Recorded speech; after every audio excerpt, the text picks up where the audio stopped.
क्षमा breaking Jain news.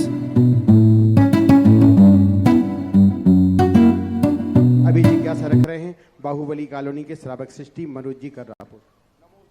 जगत पूज्य मुनिवर श्री सुधासागर जी के चरणों में बारंबार नमोस्तु। बाहुबली कॉलोनी समाज की तरफ से बारंबार नमोस्तु। छुल्लक जी को इच्छामी, माता जी को बंदामी। मुनिश्री, बाहुबली कॉलोनी निवासी हम सब आपके समक्ष हैं। मंदिर पहले अभी भी छोटा है, समाज पहले कम थी, अब समाज बहुत ज़्यादा हो गई, करीब 500-600 घर हो गए। तो मंदिर का भी विस्तार होना चाहिए ना समाज के साथ। कुछ लोग पुराने मंदिर को तोड़ने का और नई जगह पर स्थापित करने का विरोध कर रहे हैं। शिखरबंद मंदिर को कैसे शब्द को तोड़ना शब्द ना कह के ये कहो मंदिर शिफ्ट कर रहे हैं, विस्थापित करने। हाँ, तो शब्द में ही तो अंतर है, शब्द में ही तो दुनिया है। मंदिर तोड़ा नहीं जाता, मंदिर को पुनर्स्थापित किया जाता है, स्थानांतरित किया जाता है। आप देख लो, और पूरा मंदिर ध्वस्त कर दिया, अब बोलो कितना अंतर है।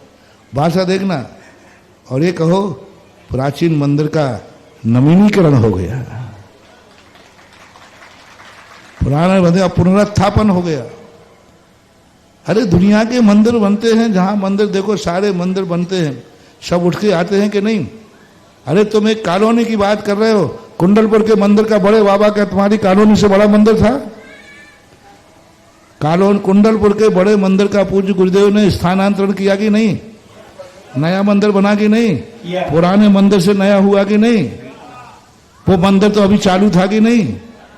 इतना जर्जरित भी नहीं था, लेकिन इतना छोटा था कि वहां लोग दर्शन भी सही ढंग से।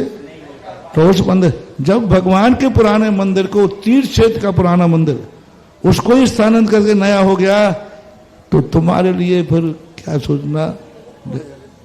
ललितपुर का मंदिर हुआ, पूरा हुआ, और भी कई जगह स्थानांतरित होते। समय बदलता रहता है, परिस्थितियां बदलती रहती हैं। अरे तुमने अपने सारे बाप दादों के मकान छोड़ दिए, बड़े बाजार में कॉलोनी में पहुंच गए। क्या बाप दादों का मकान छोड़ना चाहिए? शर्म नहीं आती तुम्हें?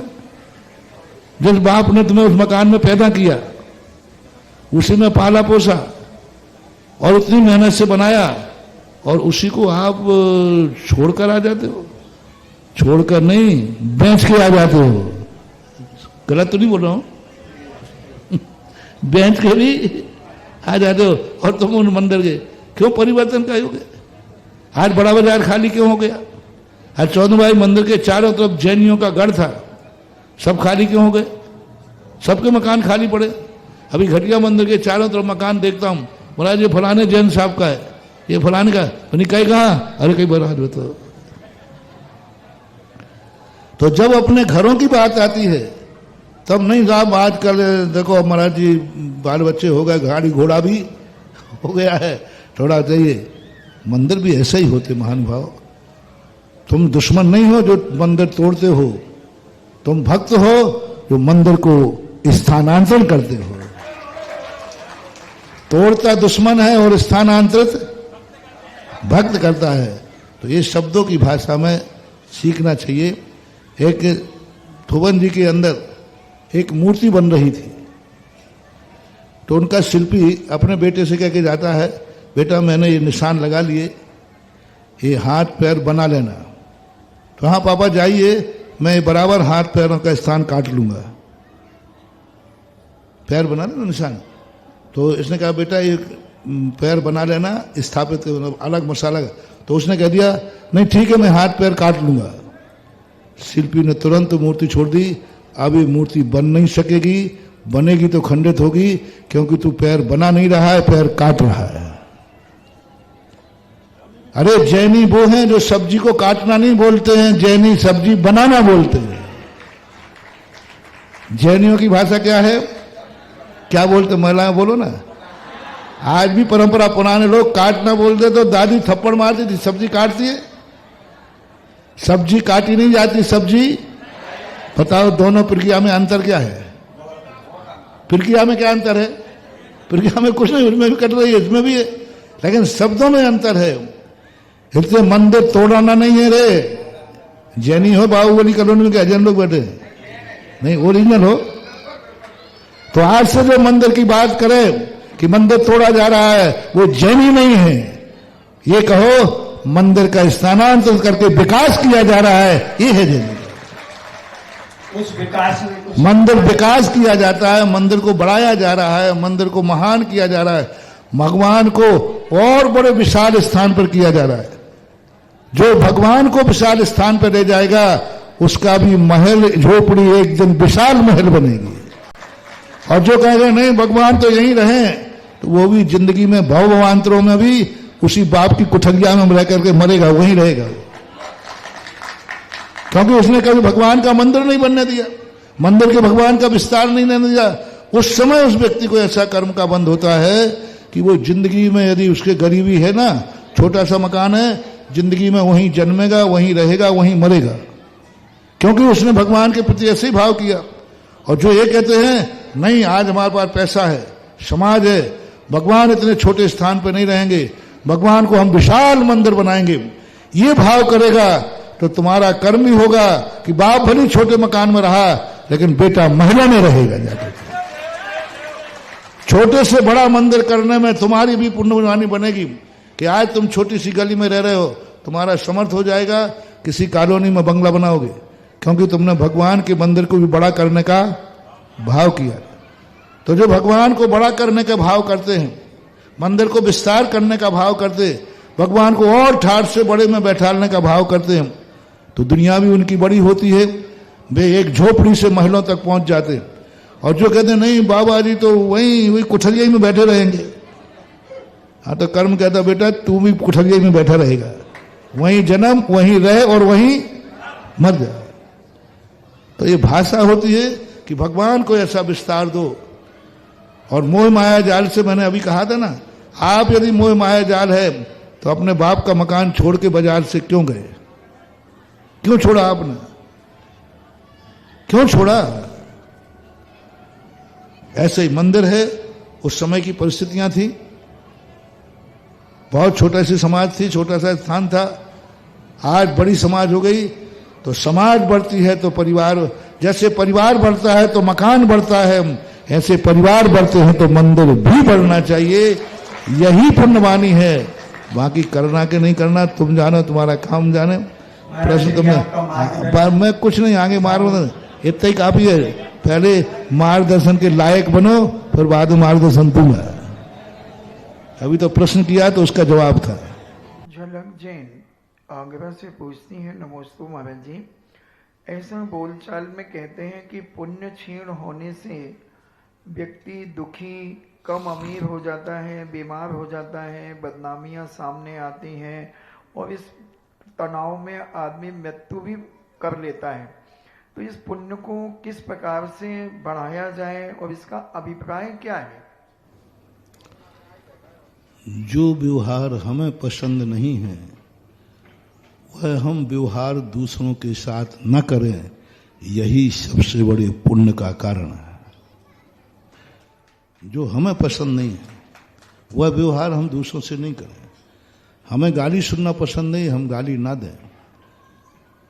कोई हमें बुरी दृष्टि से देखे, हमें भी बुरी दृष्टि से नहीं देखना। जिस जिस प्रकार से हम मानते हैं कि ये चीज मेरी जिंदगी में नहीं आना चाहिए, ये व्यवहार मेरे साथ नहीं होना चाहिए, और यदि संकल्प तुमने कर लिया कि जो जो चीज हमें अच्छी नहीं लगती है वह हम दूसरों के साथ भी नहीं करेंगे, तो आपका पुण्य की सबसे बड़ी शुरुआत है। बिना मंदिर के, बिना जाप के, बिना गुरु के, बिना धर्म के, बिना धर्म के किए बिना भी आपके पुण्य का आश्रय कर सकते हैं। बस इतना आपको करना है, जो चीज मुझे पसंद नहीं वह कार्य मैं दूसरों के साथ भी नहीं करूंगा। कोई मेरे परिवार को बुरी दृष्टि से देखे, मुझे पसंद नहीं है, नियम लेता हूं मैं किसी के परिवार को बुरी दृष्टि से नहीं देखूंगा, पुण्य का आश्रय चालू है। कोई तुम्हारी बिटिया को बुरी दृष्टि से देखे तो आपको अच्छा लगेगा कि बुरा? बस नियम ले लो, मैं किसी की बिटिया को बुरी दृष्टि से नहीं देखूंगा, पुण्य का आश्रय चालू हो गया। तुम्हारी पत्नी को कोई बुरी दृष्टि से देखे तो बोलो, मैं किसी भी की पत्नी को बुरी दृष्टि से नहीं देखूंगा, पुण्य का आश्रय चालू हो गया। कोई भी हो, जो भी आप अपना, मैंने एक दिन चातुर्मास में कहा था, आपको क्या क्या पसंद नहीं है उसकी लिस्ट बनाओ, उसकी लिस्ट बनाओ, और जो जो आपको पसंद नहीं है बस वहां नीचे नोट लगा दो, आज के बाद मैं भी यह किसी के साथ नहीं करूंगा। बहुत बड़ा पुण्य का आश्रय चालू हो जाएगा, बहुत बड़े पुण्य का आश्रय। ऐसा पुण्य बनेगा कि वह पुण्य तुम्हारे लिए इतनी कीर्ति और यश का कारण बनेगा, कोई तुम्हारे प्रति कोई बुरा भाव कर ही नहीं सकेगा। तो ये है, बाकी ये सब निमित्त हैं। पूजन पाठ करना, ये पंचकर्णक हो रहा है, हमने पहले ही कहा। पुण्य के उदय में आने वाली वस्तु से पुण्य कमा लेना, यही सबसे बड़ी पुण्य की निशानी है। पैसा हाथ में आते ही पैसा कमा लेना, यही तो बनिया की निशानी है। और पैसा आते ही जुआ पे लगा देना, पैसा आते ही जुआ खेल लो, पैसा आते ही शराब पी लो, पैसा आते ही अय्याशी कर लो, पैसा आया है खर्च करो दिल खोल करके, यही पाप की निशानी है। और जो होशियार ज्ञानी होता है बनिया, वो कहता है पैसा आया है पैसा कमा लो, पैसा आया है, पैसे से पैसा कमाना। पहली बात तो कितने लोग हैं जिनके पैसा कमाना जानते हैं, कमाना चाहते हैं, हुनर है, लेकिन पैसा नहीं है।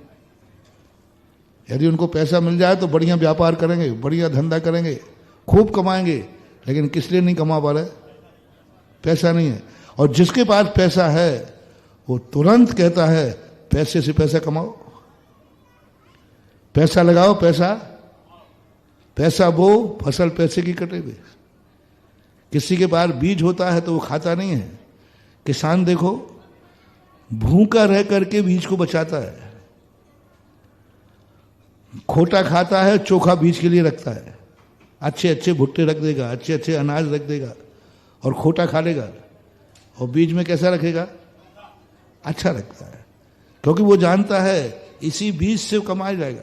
पैसे से पैसा जैसे कमाता है अच्छा व्यक्ति, ऐसा ही धर्मात्मा व्यक्ति पुण्य से पुण्य कमा लेता है। उसको पुण्य के उदय से चतुर्मास मिला, बोले इसमें पुण्य कमाना है, क्योंकि पुण्य का उदय है।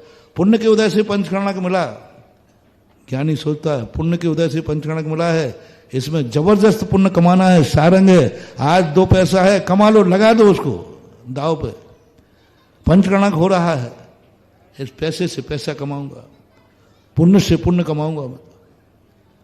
हमने परसों कहा था ना, कल ही तो कहा था, ये पंचकर्णक तुम्हारे देखने को मिल रहा है किसके पुण्य से? बस अब इस पुण्य से तुम्हें पुण्य कमाना है, मिला है पुण्य से। और जो अब इसमें विधान में बैठे हैं, पूजन पाठ कर रहे हैं, पात्र बन रहे हैं, ये पुण्य से पुण्य कमा रहे हैं।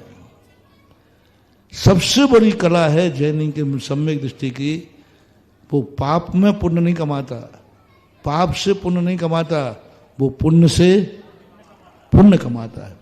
और पुण्य से पुण्य कमाना ही सबसे बड़ी जैनी की कला है महानुभाव। जब जब तुम्हारे मन में पुण्य आए, आंख तुम्हें पुण्य मिली है, पुण्य से मिली है, आंख से पाप नहीं कमाना, पुण्य कमाना। आंख में तुम्हें जो आंख मिली है भैया बताओ किससे मिली है? पाप से पुण्य से? बस आज से संकल्प कर लो, मैं आंखों से पाप नहीं कमाऊंगा, पुण्य ही कमाऊंगा, पुण्य कमाऊंगा। क्योंकि पुण्य के उदय से पाप नहीं होना चाहिए। बस जो कुछ भी तुम्हें शरीर मिला है, स्वस्थ मिला, कान मिले, जैन कुल मिला, बस जैन कुल पुण्य से मिला है। हम जैन कुल में रह करके पाप नहीं करेंगे, पुण्य से पुण्य कमाएंगे। हमें साधु की संगति मिली है, हम पुण्य से मिली है, हम इस पुण्य से भी पुण्य कमाएंगे। तो सबसे बड़ी कला तुम्हारे पास जितना पुण्य हो, 1 पैसे का हो, 1 पैसे का भी पुण्य है, बस उस पुण्य से पुण्य कमाना शुरू कर दो। तुम्हारा अक्षय पुण्य बढ़ जाएगा, बंध जाएगा।